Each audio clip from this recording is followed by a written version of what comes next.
Hey everyone, Elle from Maps and Monograms, and today I wanted to show you how to turn this dollar store pumpkin into a fun, festive piece of art for avid readers like myself.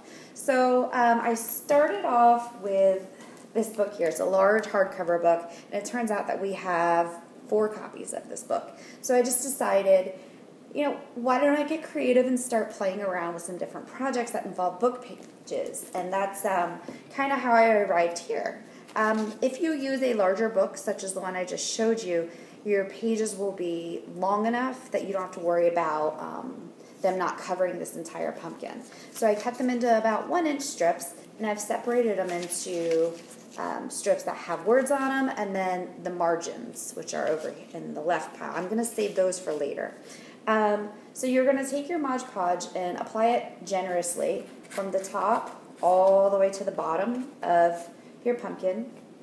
Just slather it on there, and I'm going to start covering my pumpkin with the strips that have words on them, simply because there's more of those, and I have a stripe pattern that I want to achieve with this. So since there's more of these ones with words, we're going to go ahead and stick those on there first. I leave a little bit of a gap in between each of the strips, as you can see. And then I just, I'll layer another one on top of that to fill in the void there. So just take it, push it down at the tip, bring it all the way down to the bottom of the pumpkin. And again, just keep repeating these steps over and over and over again until you've covered the entire base of the pumpkin. My first book project was kind of similar to this, where I ripped out pages and I turned it into a little Easter bunny, but it was super, super cute, and one of my most popular pins on Pinterest. And I had so much fun creating that, and I guess I did another one for Valentine's Day where my niece and I cut little hearts out of a book page too. So in our house, we have a library when you very first enter the house, and I always like to decorate that space there with some kind of literary elements, just because I think it's cute, and I really enjoy working with the books, and it's kind of cool because this way the book is on display in a different way, whereas, when it's just there in the library, it's just sitting on a shelf, and you don't really get to enjoy it, more than once or twice. But if you have it on a pumpkin like this, I found myself reading little bits and pieces of the passages that are on the page. Now for this, I did make sure that all of my strips were going in the same direction, so the text is all facing in the proper directions like that. Now I'm almost done with this, and I'm going to then fill in the gaps and start creating stripes out of the white pages, just to kind of make it a little bit more interesting, give it a little bit of another layer of depth to it, if you will.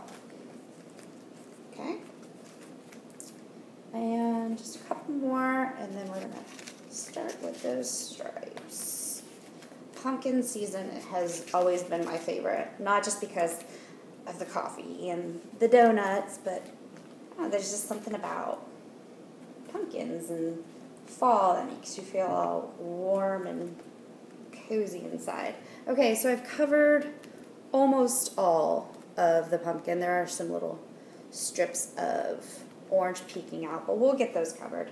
And then you can go ahead and stick some Mod Podge on the pages that you've already put down.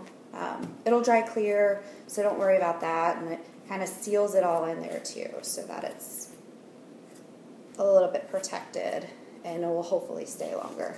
So I'm going to start layering these on to form stripes, and I'm going to put them about every inch or so,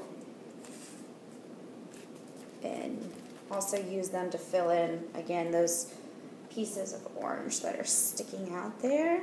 As you can see, I always put quite a bit of Mod Podge on here just to make sure it's nice and secure. Okay, give it another stripe and put it over there. Believe it or not, it's actually 95 degrees here in Florida, and it's bright and sunny August day. And here I am making pumpkins and decorating the house. So anyway, you get the gist of it. I'm going to finish creating these stripes out of the strips and leave about 1 inch of space between each strip at the top, and they'll start to come together at the end, as you can see here. Be sure to check the blog post for finished pictures. I'm losing myself here. Finished pictures, finished product pictures. Good Lord. I've talked too much. I better get going. Thanks for stopping by. See you later.